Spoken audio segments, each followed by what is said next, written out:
नमस्कार। आइए आज सुनते हैं श्री राजेश कमाल जी की एक रचना तमसो माँ ज्योतिर्गम्य। तो शुरू करें कहानी।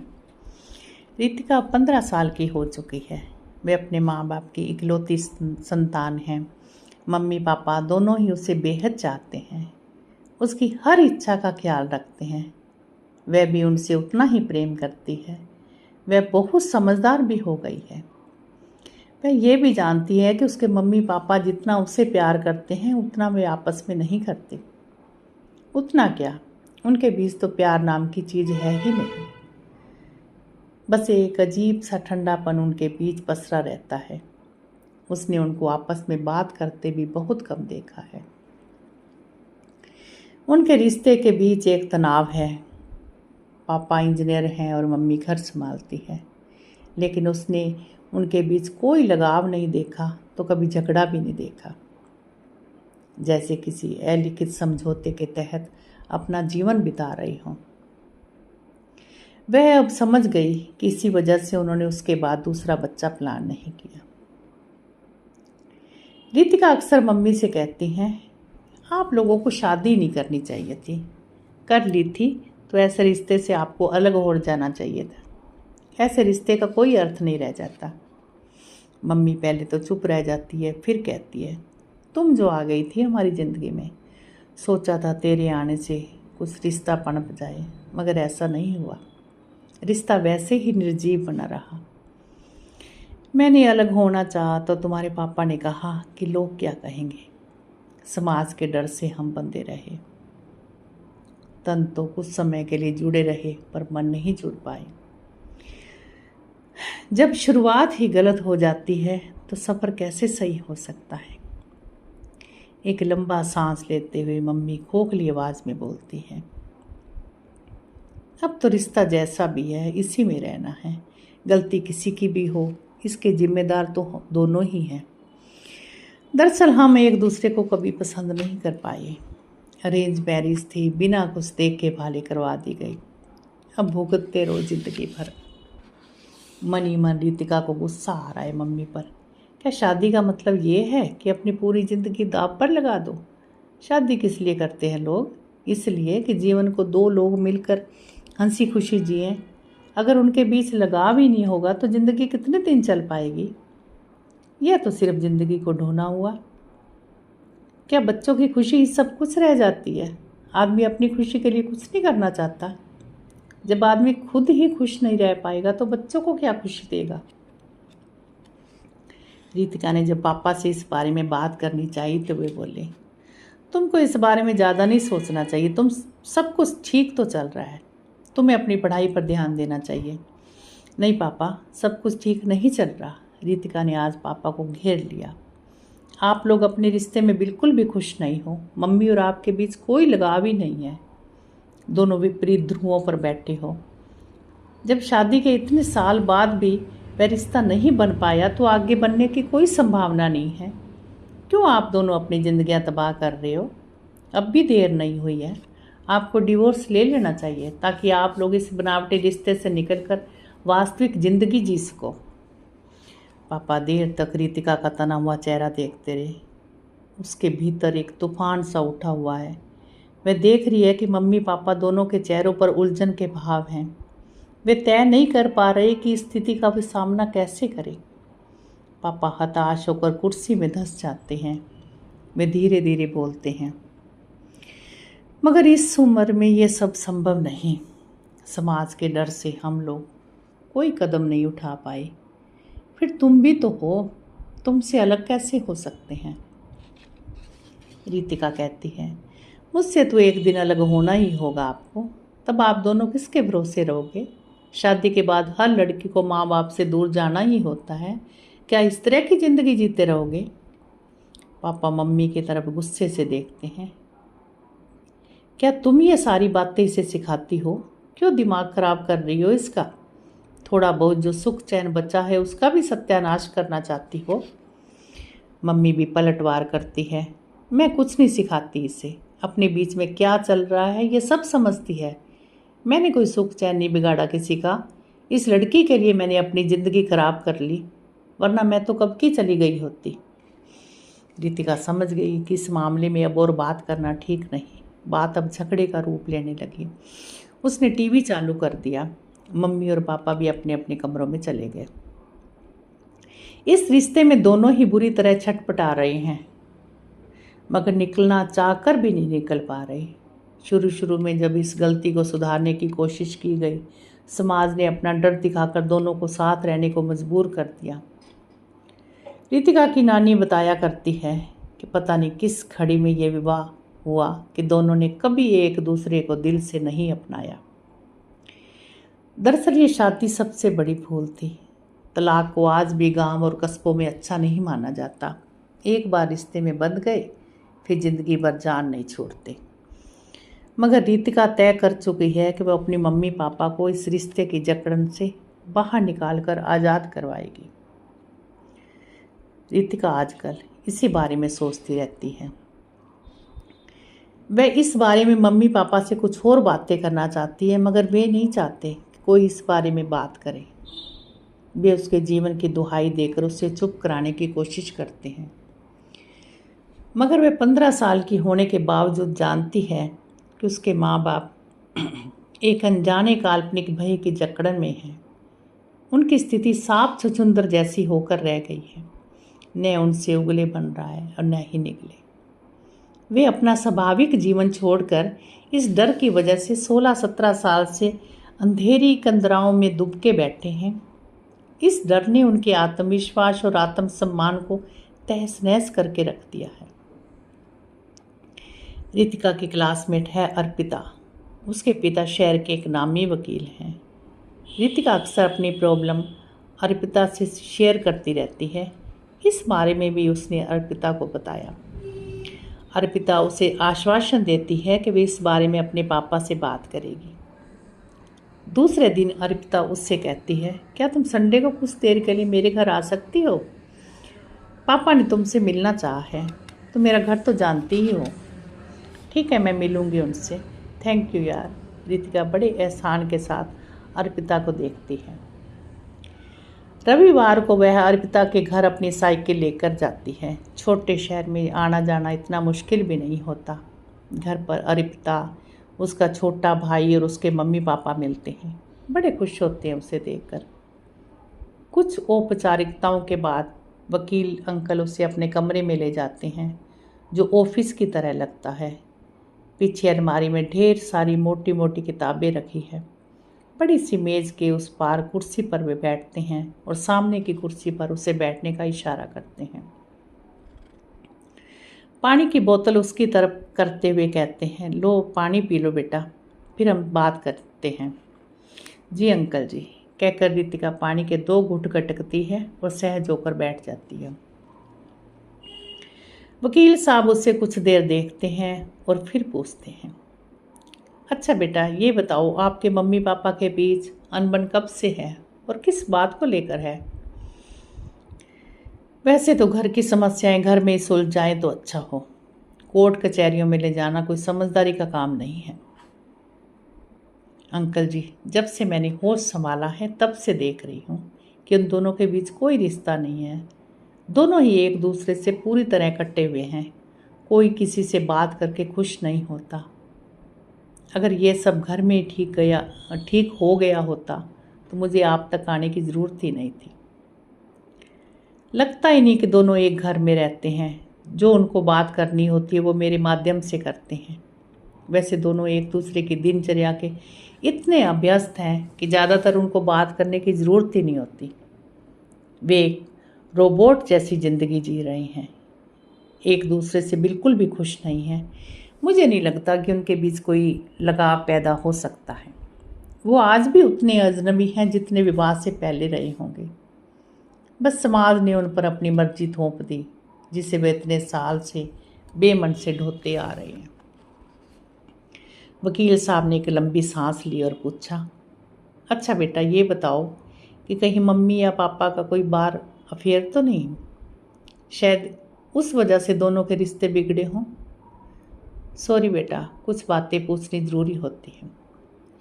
इट्स ओके अंकल, रितिका कहती है। ऐसा कुछ भी नहीं अंकल जी। जो आदमी अपने को खुश नहीं रख सकता वो क्या अफेयर करेगा? वो इस रिश्ते की वजह से पहले ही समाज की बदनामियों से घिरे हुए हैं, अब और नई बदनामी मोल नहीं लेना चाहते, क्योंकि ऐसे रिश्तों में समाज की ताक झांक कुछ ज़्यादा ही रहती है। इसी बदनामी के डर से तो वह तलाक के लिए तैयार नहीं होते। वकील साहब पानी के 2 घूंट पीकर कहते हैं, आपको क्या लगता है कि डिवोर्स के बाद वो खुश रहेंगे? क्या अपनी ज़िंदगी को नए सिरे से पकड़ कर चल पाएंगे? फिर आपका भी तो भविष्य उनसे जुड़ा है। रितिका कुछ पल नजरें झुकाकर सोचने की मुद्रा में बैठी रहती है, मानो भीतर गहरे उतर कर कुछ निकालना चाहती हो। फिर गहरा सांस खींच कर कहती है, जिस रिश्ते में किसी खुशी के लिए जरा भी गुंजाइश नहीं बची हो, उसे बनाए रखना उतना ही बड़ा अपराध है जितना किसी को धोखा देना। और मैं चाहती हूँ कि इस अपराध बोध से वे दोनों मुक्त हो जाएं। रिश्ते में जब रिश्ते वाली भावनाएं मर जाती है तो वह लाश हो जाता है, उसकी दुर्गंध से दम घुटने लगता है, उस पर किसी तरह के ऊपरी लेप से कोई फायदा नहीं होने वाला, तब उसे दफना देना ही सही होता है। कम से कम उस रिश्ते के भार और दुर्गंध से तो मुक्ति मिल जाती है। अगर आदमी मुक्त होगा तो वह अपने लिए और अपनों के लिए कुछ बेहतर सोच पाएगा, समाज के डर का भी अच्छे से मुकाबला कर पाएगा। वकील साहब बीच में बोलने से अपने आप को नहीं रोक पाते। वे रितिका को बड़े आश्चर्य से सुन रहे हैं। वे कहते हैं, आप अपनी बात को बहुत ही सुंदर ढंग से रख लेती हो बेटा, मैं आपसे बहुत इम्प्रेस हूँ। आपकी बातें सुनकर मुझे भी लग रहा है कि आपके पेरेंट्स साथ रहकर बहुत बड़ी गलती कर रहे हैं, अपनी ही ज़िंदगी के साथ धोखा कर रहे हैं। रही बात आपकी, तो आप किसी के भी साथ रह सकती हो। मुझे पता है आपने काफ़ी सोचा है इस बारे में, मैं हर संभव आपकी मदद करूँगा बेटा। थैंक यू अंकल जी, जो आप मेरी बात समझ रहे हैं। रितिका पहली बार थोड़ा मुस्कुराती है। मेरी मम्मी पापा तो इस बारे में मेरी कोई बात नहीं सुनना चाहती, वे हर बार मेरी ज़िंदगी की दुहाई देने लगते हैं। मैं नहीं चाहती कि मेरी वजह से अनचाहे रिश्ते की सलीब ज़िंदगी भर अपने कंधों पर ढोते रहें। मैं उनके जीवन में काश या कमजोरी बनकर नहीं रहना चाहती। मैं भी इस अपराध बोध को ओढ़कर जीना नहीं चाहती।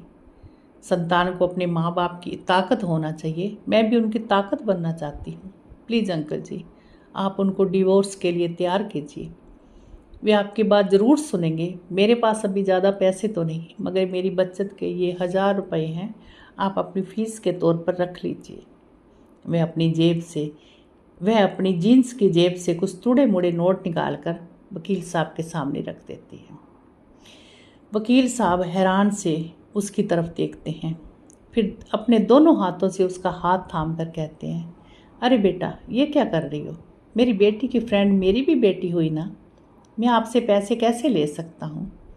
मैं ज़रूर आपके मम्मी पापा को कन्विंस कर लूँगा। ये पैसे आप रखो, डिवोर्स होने के बाद अगर चाहो तो उनसे मेरी आधी आधी फीस दिलवा देना, वरना तो आपकी खुशी ही मेरी फीस है। वकील साहब हंसते हैं तो रितिका भी मुस्कुराकर अपने पैसे वापस उठा लेती है। वकील साहब आगे कहते हैं, बच्चों की कोशिश रहती है कि उनके माँ बाप किसी भी हालात में एक साथ रहें, मगर आज पहली बार देख रहा हूँ कि एक ऐसा बच्चा भी है जो माँ बाप का तलाक करवाना चाहता है, जो अपनी खुशी से ज़्यादा माँ बाप की खुशी के बारे में सोचता है। रितिका एक बार फिर मुस्कुराती है और उठ खड़ी होती है। ठीक है अंकल जी, आप समय निकाल कर मेरे घर ज़रूर आइए, मैं आपका वेट करूँगी। Thank you. रितिका आज काफ़ी दिनों बाद हल्का महसूस कर रही है। वह जानती है कि वकील अंकल उसके मम्मी पापा को तलाक के लिए राज़ी कर लेंगे। वो लोग कब तक उसकी वजह से अपनी खुशियों से महरूम रहेंगे? वह कब से इस रिश्ते को अनेक कोनों से विश्लेषित कर रही है। जितना उसकी बुद्धि में अट सका उसने कोशिश की, तभी शायद वकील अंकल उसकी मदद के लिए तैयार हुए हैं। मम्मी की खराब शक्ल सूरत ने इस रिश्ते को मजबूत नहीं बनने दिया। पापा के सुदर्शन व्यक्तित्व के साथ मम्मी कहीं से भी मेल नहीं खाती है। शायद पापा के जीवन साथी को लेकर जो सपने थे बुरी तरह से आहत हुए हैं। किस वजह से मम्मी के मन में भी एक अजीब सी ग्रंथि बन गई है। वो भी अपनी खराबी को ढकने के लिए पापा को हर बात के लिए तिरस्कृत करने लगी है। दोनों ही एक दूसरे का किसी भी स्तर पर सम्मान नहीं कर पा रहे हैं। दोनों ही अपने को छला हुआ महसूस करते हैं। ये ग्रंथियां लाख कोशिशों के बाद भी नहीं खुल पाई। घर में एक अजीब सी मनहूसियत भरी रहती है। ऐसे लगता है जैसे इस रिश्ते में प्राण ही नहीं। एक अंधेरी कुओं में दोनों भटक रहे हैं। अब तो रोशनी का सामना करने से भी वे डरते हैं। अगर दोनों इस रिश्ते से समय रहते अलग हो जाते तो अपनी मंजिल तक अवश्य पहुंच जाते, परंतु अब तो कहीं भी नहीं पहुंच सकते। जहां से चले थे अब भी वहीं खड़े हैं। ऐसे ही रिश्तों के लिए तो संविधान में तलाक की व्यवस्था की गई है। कभी कभी गलत रिश्ते बन जाते हैं, परंतु उस गलती को सुधारा भी तो जा सकता है। मम्मी पापा के गलत रिश्ते को सुधारने का बस एक ही उपाय है, तलाक।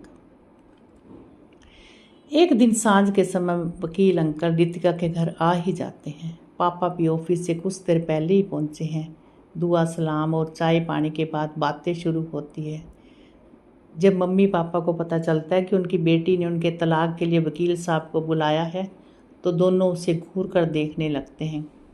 वह एक पल के लिए तो सहम जाती है कि कहीं सारा मामला ही ना बिगड़ जाए, मगर जब वकील अंकल ने उसे नज़रों से आश्वस्त किया तो सहज हो जाती है। वकील अंकल ही बात शुरू करते हैं। देखो साहब, विवाह दो आत्माओं का मेल होता है। अगर ये मेल नहीं तो उस विवाह का भी कोई अर्थ नहीं है। वह बस एक समझौता मात्र है। विवाह ही है जो मनुष्यों को जानवरों से अलग करता है, क्योंकि इसमें प्यार, समर्पण और निष्ठा की भावना होती है। किसी भी रिश्ते के लिए जो बुनियादी चीज़ है वो है प्रेम और लगाव। इनके बिना तो रिश्ते की शुरुआत ही नहीं हो सकती। और आपकी बिटिया ने जैसा बताया है उस हिसाब से तो आपके रिश्ते की इन 16-17 वर्षों में शुरुआत ही नहीं हुई। आप इस रिश्ते में अपने आप को नष्ट कर रहे हैं। इसमें बंधे रहने का कोई औचित्य नहीं। पापा अपना चेहरा झुकाए सुनते हैं, फिर बिना ऊपर देखे ही बोलते हैं, वकील साहब, जिस तरह आधी जिंदगी कट गई उसी तरह आगे भी कट जाएगी। किस्मत में जो लिखा होता है वैसा ही होता है। अब इस तरह जीने की आदत पड़ गई है, मगर रितिका की अभी पूरी जिंदगी पड़ी है। उसका हित अब सर्वोपरि है, वरना मैं तो कब का अलग हो जाता। इसे आप मेरी कमजोरी कहो या मजबूरी। मम्मी बैठे बैठे अचानक रोने लगती हैं। रोते हुए और भी बुरी दिखती हैं। रितिका को शर्मिंदगी का अनुभव होता है। कुछ देर बाद मम्मी सहज हो जाती है। भरे और फटे गले से ही बोलती है,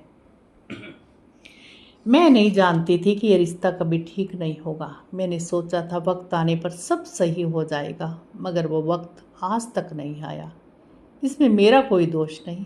मैंने तो अपनी तरफ से पूरा प्रयास किया, मगर इस आदमी के दिल में मेरे लिए कभी प्यार पैदा नहीं हुआ।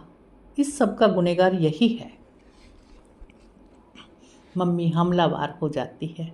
वातावरण में एक गहरा तनाव भर जाता है। कुछ देर खामोशी पसरी रहती है। रितिका कहती है, जबरदस्ती का ना तो प्रेम अच्छा होता है और ना विवाह। इनका कभी सकारात्मक परिणाम नहीं निकल सकता। इसमें दोनों नहीं तो एक जना जरूर पीड़ित होता है और दूसरा उसका अपराधी। उनके बीच में कोई वास्तविक भावना नहीं रह जाती, और जिस घर में सच्ची भावनाएं नहीं वहाँ मुझे नहीं रहना। अगर आप दोनों इस नरक से नहीं निकले तो मैं एक दिन यहाँ से निकल कर चली जाऊँगी। फिर रहना अपनी बनावटी दुनिया में। जिस समाज का आपको डर है उसने अब कौन सी इज्जत बख्शी है आपको। वो हंसता है आप लोगों पर, अपनी क्रूर जीत का जश्न मनाता है, और आप अपनी अपमानजनक हार का मातम मनाने के अलावा कुछ नहीं कर सकते। अपनी खोल से बाहर निकलो और उसका सामना करो। मुझे ऐसे कायरों की बेटी कहलवाना बिल्कुल भी अच्छा नहीं लगता। रितिका की आंखों में जल बिंदु चमकने लगते हैं। चेहरा कठोर हो जाता है। उसके होठ कस कर भिंच जाते हैं। मम्मी पापा सहमी नज़रों से उसे देखते रहते हैं। खामोशी को बोझिल बनते देख वकील साहब बोलते हैं, आप दोनों के बीच जो कुछ भी है वो बहुत गलत है, और उससे किसी अच्छे भविष्य का निर्माण नहीं हो सकता। इस रिश्ते में मुझे तो किसी का भी हित नज़र नहीं आता। पहले आप दोनों अपने हित की बात सोचो, बेटी का हित तो बाद में सोचा जा सकता है। इस बात का मैं ही नहीं, ये नन्ही सी बच्ची भी भली भांति समझती है। अब समझने की बारी आपकी है। आप दोनों ही यहाँ इस घुटन में खुलकर अपनी ज़िंदगी नहीं जी सकते। बस थोड़ी सी हिम्मत जुटाने की ज़रूरत है, फिर सब आसान हो जाएगा। मैं भी ये सब पैसे के लिए नहीं करना चाहता, ये मैं आपकी बिटिया के लिए करना चाहता हूँ। आप खुश रहोगे तो वह भी खुश रहेगी, फिर वह आप दोनों के साथ बारी बारी से रह सकती है। आपको भी नए जीवन का शुरुआत का मौका मिल जाएगा। जब इमारत बिल्कुल जर्जर हो जाती है तो उसकी रिपेयरिंग से कहीं ज़्यादा अच्छा है उसे गिराकर नए सिरे से निर्माण किया जाए। इससे ज़्यादा मैं आपको और क्या समझा सकता हूँ। मम्मी पापा दोनों एक दूसरे की तरफ देखते हैं, जैसे उनके बीच कोई सहमति बन रही हो जो बरसों से कहीं अटकी पड़ी थी। मम्मी उठकर वहाँ से चली जाती है। पापा कुछ देर सहज होने की कोशिश करते हैं, फिर धीरे धीरे बोलते हैं, ठीक है वकील साहब, आप अपनी कानूनी प्रक्रिया शुरू कीजिए। अगर बेटी की यही इच्छा है तो हमें क्या एतराज़ हो सकता है। रितिका के चेहरे का तनाव गायब हो जाता है। मन भी इस तरह हल्का हो जाता है कि जैसे कोई बड़ा बोझ उतर गया हो। उसे नए जीवन की गड़गड़ाहट सुनाई देती है। वकील अंकल भी उसे देखकर हल्के से मुस्कुराते हैं। वह साफ देख रही थी कि अंधेरी कंदराओं से दो आत्माएं आहिस्ता आहिस्ता बाहर निकलकर आ रही है। वातावरण में एक प्रार्थना सी गूंज रही है, तम सो माँ ज्योतिर्गम्य। तो अभी आप सुन रहे थे श्री राजेश कमाल जी की एक रचना आपको कैसे लगी प्लीज़ कमेंट कीजिएगा। धन्यवाद। नमस्कार, आइए आज सुनते हैं